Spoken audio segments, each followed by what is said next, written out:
ഞാൻ ആരുമായും ചർച്ച ചെയ്യാത്ത വിഷയങ്ങളെ പറ്റിയാണ് സർവം മനസ്സിലാക്കിയ പോലെ അങ്ങ് സംസാരിക്കുന്നത്. സത്യം പറയാമോ? ആരും ഒളിഞ്ഞു നിന്നില്ലല്ലോ. അശോകൻ നാട് മുഴുവൻ കേൾക്കാൻ പാകത്തിലല്ലേ ദൈവത്തിൻ മനമാരു കണ്ടു എഴുതാന്തീന്ദ്രണ പത്മിനി എന്നൊക്കെ ചൊല്ലിയത്.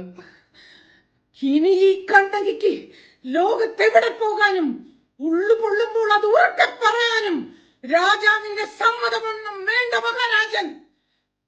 മുഴുവൻ പറയട്ടടാ. സമരം തുടങ്ങിയാല് ധർണ, പിക്കറ്റിങ്, ഉപരോധം, വണ്ടി തടയല് ഒക്കെ തരം പോലെ നടന്നോട്ടെ. നിന്റെ കവികളൊക്കെ കാണില്ലേ? അവര് കവിതയൊക്കെ എഴുതിക്കോട്ടെന്നേ. അതേറ്റും. ഹരിതൻ ഹരിയുടെ നേതൃത്വത്തിൽ ക്വാറിയിലേക്ക് വരുന്ന വണ്ടികൾ തടയുന്നു. ഫ്ലെക്സ്, പോസ്റ്റർ, പത്രം, ചാനല്. ചൊല്ലു അറിയാലോ. രാത്രിയുടെ അശോക, അങ്ങ് പുനർജന്മത്തിൽ വിശ്വസിക്കുന്നു? ആരാണ് ഇവൾ?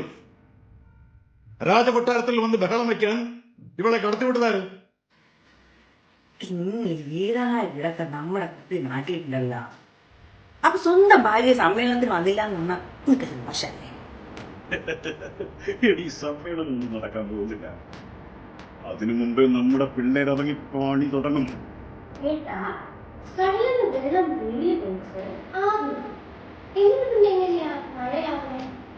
ഈ നീരാവി മേഘമാവും. എന്നിട്ട് കാറ്റിൽ ആകാശത്തൂടെ പോകുമ്പോ കാടിന് മുകളിലെത്തിയ മഴയാവും.